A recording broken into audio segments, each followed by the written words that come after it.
Vous avez été nombreux à avoir apprécié la première partie de la vidéo sur le montage de mon nouveau Whoop, le Cineon C35. Dans cette vidéo, on va poursuivre sur la lancée en continuant le montage, mais cette fois-ci avec toute la partie des composants qui m'ont permis de le faire. Je vais faire un point sur les soudures parce que je sais que c'est très difficile les soudures quand on débute de manière générale. Donc tu verras le matériel que j'utilise pour que mes soudures soient le plus propres possible. Bien sûr, je suis pas un professionnel, mais je trouve que mes soudures sont quand même assez propres pour ce qu'on en a besoin et j'aimerais donc partager mes conseils à tous ceux qui en ont besoin. Et je vais aussi revenir sur les composants que j'ai choisis pour ce Whoop et t'expliquer pourquoi je les ai choisis. Let's go, générique. Salut, moi c'est Alex, bienvenue sur la chaîne. Je partage en vidéo des astuces, des conseils et mon expérience en drone FPV. Donc comme je disais dernièrement, je vais revenir sur le choix des composants que j'ai pu faire. Donc pourquoi j'ai choisi ces composants? Alors il n'y a rien d'extraordinaire, j'ai simplement choisi des moteurs qui me permettaient de pouvoir accueillir des batteries 6S. Pourquoi 6S? Parce que ma volonté avec ce Whoop, c'est qu'il puisse supporter le poids d'une GoPro full, c'est-à-dire une GoPro entière, qui n'est pas ce qui s'appelle naked ou bones. Je me suis donc tourné vers des moteurs 6S, les C206 de la marque Axis Flying en 1960 kV. J'ai choisi en carte de vol la AYO Argus F7 de Axis Flying. AYO, ça veut dire All-in-One. Pourquoi All-in-One? Car il y a et la partie du flight controller et la partie des ESC en une seule carte, ce qui est un avantage en termes de place dans le Whoop. De plus, cette AYO était recommandée par la marque pour cette frame. À part ça, le retour vidéo se fera en DJI O3 Air Unit. Pour la partie transmission radio, on sera en ELRS, donc récepteur ELRS. En plus de ça, j'ai récupéré un GPS M10 de la marque eFlight sur un ancien drone que je vais intégrer dans celui-ci. Donc si tu souhaites te faire un Whoop avec une autre frame ou cette même frame, je te laisse le soin de t'inspirer ou non de cette liste de composants. Maintenant, on se retrouve en plan serré pour le montage. Let's go! Alors, la dernière fois, on s'était laissé sur l'assemblage de la frame qui était complet, donc on avait fermé complètement la frame. Là, on va la réouvrir, on va enlever la top plate, et moi, j'ai décidé de commencer par installer le O3. Donc pour venir fixer le DJI O3 à la frame, c'est pas très compliqué. On va venir le fixer sur la bottom plate. On va le retourner, c'est-à-dire qu'on aura l'inscription DJI qui sera à l'envers du coup.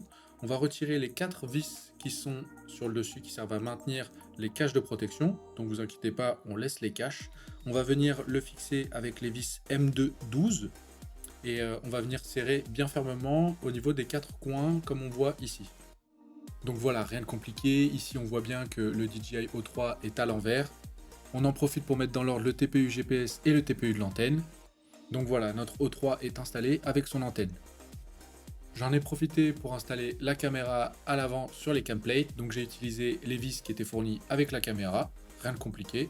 Donc voilà, on met ça de côté, on va passer à la suite, on vient récupérer la top plate et là on va venir y fixer du coup les moteurs Axis Flying 1960 kV modèle C206. Donc quand vous achetez des moteurs, ça se présente toujours de la même façon, on retrouve à l'intérieur un sachet avec le moteur et la visserie. Point particulier, dans les sachets de vis, il y a toujours une vis qui est différente des autres. Celle-ci, elle sert en dessous du moteur à venir fixer la cloche. Si jamais vous devez changer la cloche, enlever la cloche pour X raison, voilà, elle sert à ça. On va donc se munir des vis et on va venir fixer notre premier moteur à la top plate.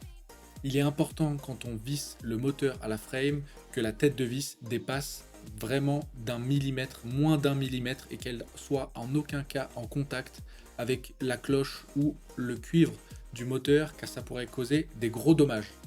Sur ce type de moteur pour du 3,5 pouces, on va retrouver 2 petites vis supplémentaires qui vont venir se fixer sur la cloche dans un des 4 trous. Et ces vis-là servent à mettre les hélices et à fixer les hélices. Sur des moteurs plus gros, pour des 5 pouces par exemple, on va avoir des écrous, des nuts, et bien ici on aura 2 vis. Donc voilà à quoi ça ressemble une fois qu'on a monté les 4 moteurs. On va passer à la suite avec la Argus F7 AYO, AYO pour All-in-One. On va retrouver à l'intérieur l'AFC, ici le modèle est avec le dissipateur thermique, en USB-C avec un port pour le DJI. On va avoir un petit sachet avec le condo, la prise XT, la nappe et les gummies, et aussi 2 fils pour l'XT. On va venir tout de suite mettre les gummies sur l'AFC. Donc moi je me suis muni du tournevis jaune qui était fourni avec la frame. Le point particulier avec les gummies, c'est qu'il faut s'assurer que la partie la plus longue de la gummies sera du côté de la top plate, à l'envers. Donc c'est-à-dire qu'il faut que la partie longue de la gummies soit du côté où il y a le port pour insérer le DJI O3.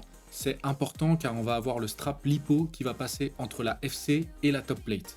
Pour ce qui est de la soudure de l'XT60 et du Kondo, j'ai eu un problème de caméra donc j'ai pas pu vous mettre l'enregistrement, mais vous allez voir le principe est le même avec la soudure pour les moteurs. Et en parlant de soudure, il est important de s'assurer que la surface de travail ne bouge pas. Donc ici, je sécurise avec des petits pins. C'est des pins aimantés qui me permettent de faire en sorte que la FC ne bouge pas. Pour ce qui est du matériel, moi j'utilise un fer à souder qui est sur batterie. Donc là on voit le câble.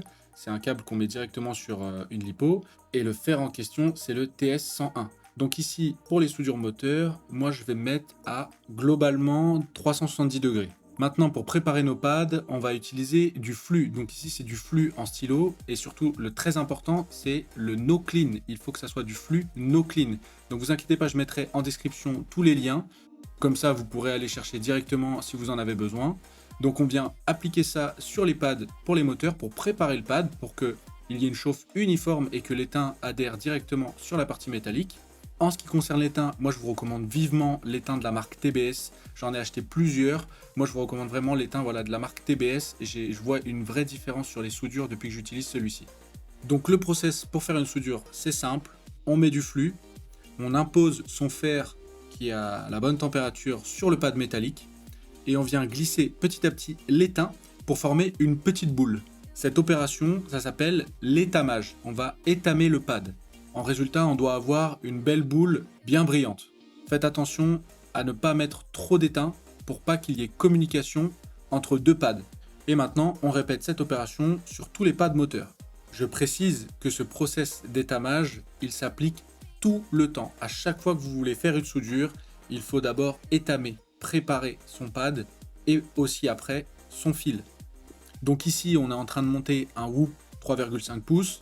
Que ça soit sur un ESC de 5 pouces ou comme ici une IO, dans tous les cas, c'est le même process. J'enchaîne avec l'installation de la IO sur la top plate. Avec cette frame, pour info, les vis qu'il vous faut pour la IO, c'est les M2 14 mm qui vont venir traverser la top plate par le dessus et on va venir la comprimer avec les boulons. Donc ici, là, moi, je vais juste en mettre deux pour pas qu'elle bouge, car je vais faire les soudures pour les moteurs. J'ai coupé les fils moteurs de façon à ce qu'ils restent plaqués contre la plaque de carbone en gardant un petit peu de mou pour m'assurer qu'ils ne soient pas trop courts. Il vaut mieux recouper de quelques millimètres un fil trop long plutôt que de se retrouver avec un fil trop court. Et là, c'est pas la même histoire. Là, on va venir solidariser le fil du moteur au pad. Donc, encore une fois, on répète le même process. On sécurise notre zone de travail. On met notre fer à la bonne température. On vient étamer notre pad. Donc ici, ça va être le fil moteur, on met un peu de flux, on lui met aussi une petite boule d'étain pour assurer le transfert thermique entre le fil et le pad. On vient mettre en contact les deux parties étamées, le fil sur le pad, et on va y venir y apposer notre fer. À peine quelques secondes, le temps que les deux parties étamées rentrent en fusion, on retire notre fer, ça refroidit quasiment instantanément et les deux sont maintenant liés. Bravo, tu peux te féliciter car tu viens de réussir la soudure du premier fil moteur. Maintenant, il faut répéter le même process pour tous les fils de tous les moteurs. Quand tu auras fini la soudure de tous les moteurs, voilà à quoi ça devrait ressembler. Ça commence à ressembler à quelque chose de pas mal. On touche bientôt au but. Là, je suis venu brancher le O3 à la prise dédiée sur la IO. Il reste encore deux composants à venir connecter sur l'AFC. En premier, le récepteur ELRS et ensuite le GPS. Et ici, il va falloir être très attentif car souvent, il y a beaucoup d'erreurs et ça peut être embêtant pour la suite de tout redémonter pour tout refaire. Donc là où il faut être très attentif, c'est au RX et au TX. Alors, de manière générale, c'est très simple. Le RX d'un composant va sur le TX d'un autre composant et inversement. Donc ici, j'ai identifié le RX de mon récepteur ELRS. Ce fil RX du récepteur ELRS va venir se brancher sur un pad TX de la IO. Et inversement, le TX de l'ELRS va venir se brancher sur le RX de la IO. RX veut dire récepteur et TX veut dire transmetteur. Donc un pad qui transmet, il transmet des informations vers un récepteur. C'est pour ça que le TX va sur le RX. Pour savoir où faire la soudure du RX ou du TX, il est toujours fourni avec une EFC un schéma de câblage. Si jamais vous achetez une EFC d'occasion, vous pouvez trouver le schéma de câblage sur internet très facilement. Donc pas d'inquiétude. Une fois le GPS connecté à l'AFC, j'aurai terminé l'assemblage des composants. Je vais pouvoir refermer le drone et nous, on se retrouve en face caméra pour faire le point. Bravo! Si tu arrives désormais à faire des soudures plus propres et plus correctes, je te laisse en description le matériel que j'utilise, car comme tu l'as vu, il fonctionne très bien et j'en suis très content. Au début, j'avais pas ce matériel-là, j'avais du matériel un peu moins adapté. J'ai forcément voulu aller au moins cher, mais ça n'allait pas du tout. J'ai dû donc racheter le matériel que j'utilise maintenant et au final, j'ai perdu de l'argent. Un bon conseil donc, investis dans du bon matos. En ce qui concerne le hoop, il nous reste maintenant à faire ensemble la configuration Betaflight. Je te partagerai dans une prochaine vidéo toute la config de ce hoop, notamment les PID qui sont vraiment pas mal pour le mien. Dis-moi en commentaire ce que tu as pensé de la vidéo et si tu voudrais aborder un sujet en particulier pour une prochaine. N'oublie pas de liker et t'abonner, ça m'aide vraiment beaucoup. Sur ce, à la prochaine, c'était Alexandrone, on vole ensemble, ciao!